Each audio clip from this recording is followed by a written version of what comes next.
En début de mandat, Madame la maire, vous avez souhaité vous saisir des problématiques de santé en prenant la présidence du conseil de surveillance de l'AP-HP.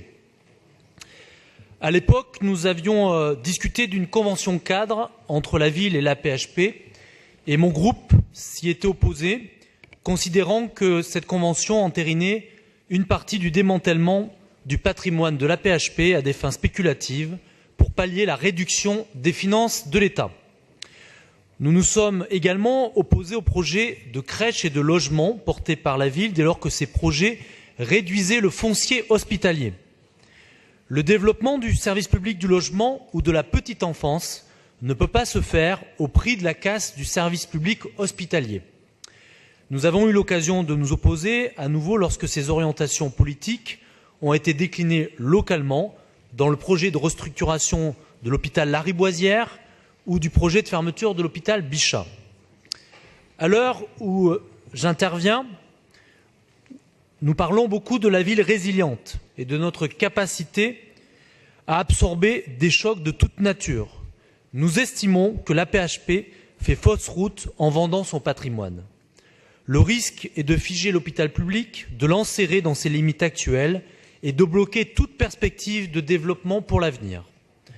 Dans ce contexte, de nombreux agents de l'AP-HP nous ont alertés sur de nouvelles menaces qui planent sur un certain nombre de leurs conquêtes sociales.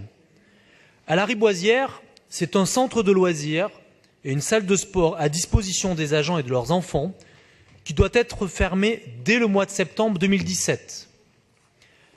De même, dans le cadre de la restructuration de l'hôpital Saint-Antoine, c'est là encore un centre de loisirs qui doit fermer pour laisser place à une crèche de la ville de Paris.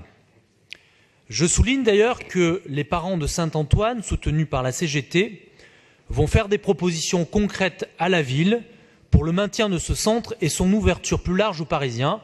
Ils m'ont transmis leur projet aujourd'hui et m'ont demandé de vous le remettre. Dans ces deux exemples, ce sont des services fondamentaux adaptés au rythme de travail très particulier des agents hospitaliers qui sont attaqués. Ces services ont été obtenus de haute lutte à la suite de mobilisation d'agents hospitaliers. Aujourd'hui, ce sont leurs conditions de travail et leur qualité de vie qui sont en ligne de mire.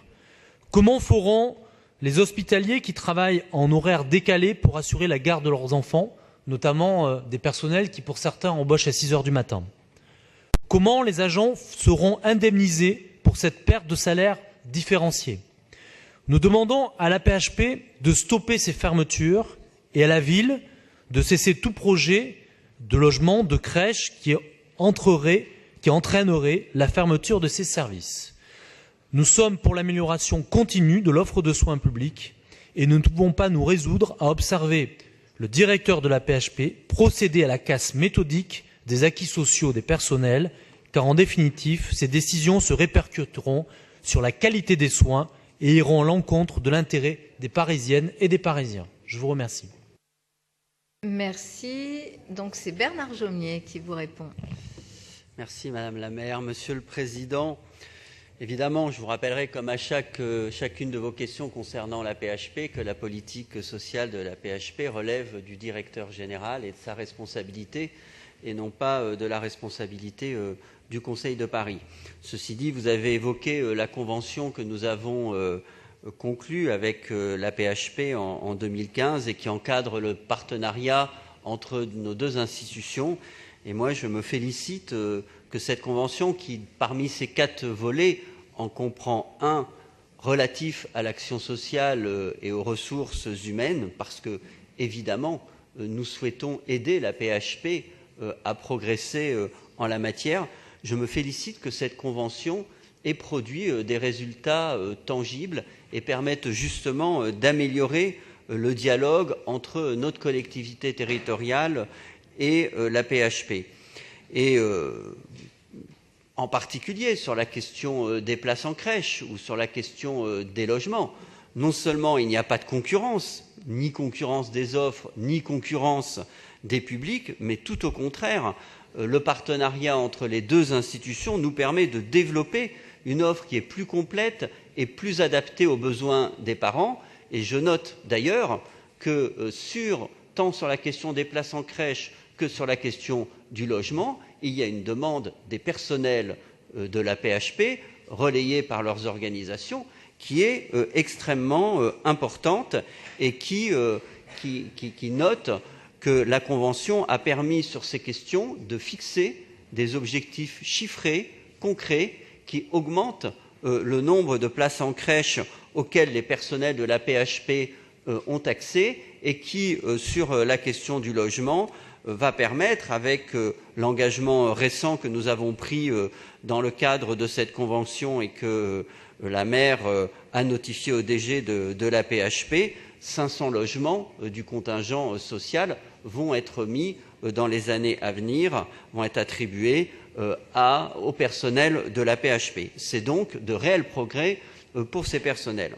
En ce qui concerne le centre de loisirs de la Riboisière, qui est bien un centre de loisirs de la PHP et non, je le rappelle, un centre de loisirs de la ville. Cette fermeture est liée aux opérations du nouveau Lariboisière.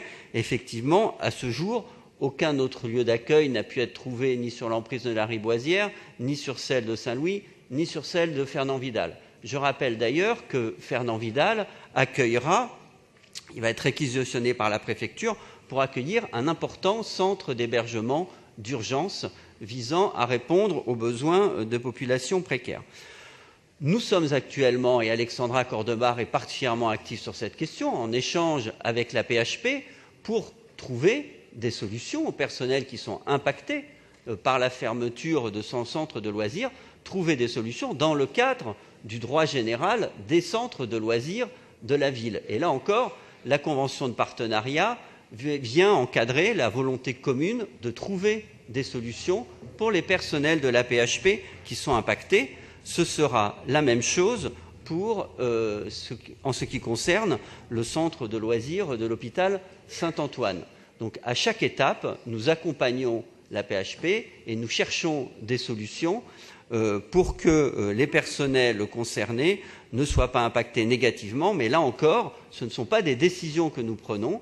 Les décisions premières appartiennent à la direction générale de la PHP et en ce qui nous concerne, nous agissons pour permettre que la politique sociale que mène la ville puisse aussi bénéficier, dans le cadre du contour de chaque institution, puisse bénéficier au personnel de la PHP. Voilà, donc moi je tirerai, contrairement à vous évidemment, un bilan positif de cette convention parce que, comme je l'ai dit, 500 logements sociaux, des crèches supplémentaires permettent d'apporter de nouveaux services aux Parisiens et particulièrement au personnel de la PHP et cela n'exclut pas, bien entendu, d'apporter des réponses aux problèmes concrets que vous soulevez concernant les centres de loisirs. Je vous remercie. Merci beaucoup Bernard Jomier. Monsieur Nicolas Bonnet, bien sûr. Monsieur le maire, cher Bernard, mon propos n'est pas de m'opposer à l'augmentation de places en crèche ou la création de logements. Mon propos est de dire que quand on porte un progrès, ce n'est pas en grabotant des acquis sociaux et des progrès antérieurs. Vous n'abordez pas la conséquence de la fermeture de ces 2 centres de loisirs pour les familles. Alors, par exemple, on peut très bien avoir des places en crèche, mais les enfants grandissent et les années suivantes, les enfants sont à l'école et ont besoin de garde, donc de centres de loisirs. Donc projetons-nous dans l'avenir d'une famille. Vous n'apportez pas non plus de réponse sur la question des horaires précises des infirmières. Beaucoup d'infirmières travaillent le matin très tôt. Et malheureusement, ces enfants suivent leurs parents, se réveillent très tôt. Moi, j'ai croisé des infirmières qui me disaient qu'elles partaient le matin en réveillant leurs enfants à 4 heures du matin et que les centres de loisirs étaient adaptés, notamment avec des périodes de sieste et de repos beaucoup plus importantes que dans d'autres centres de loisirs. Donc, c'est des centres de loisirs adaptés en fonction des familles et de leur profession. La deuxième chose que vous n'abordez pas, dans le cadre de Saint-Antoine, le bâtiment appartenait à la ville. Il y a à Saint-Antoine, ce bâtiment a été cédé à la PHP et c'est la PHP qui en est propriétaire et maintenant la ville reprend ce bâtiment. Donc dans ce bâtiment, il y avait une école d'infirmières qui va dans un autre lieu de la PHP et il y avait un centre de loisirs au rez-de-chaussée.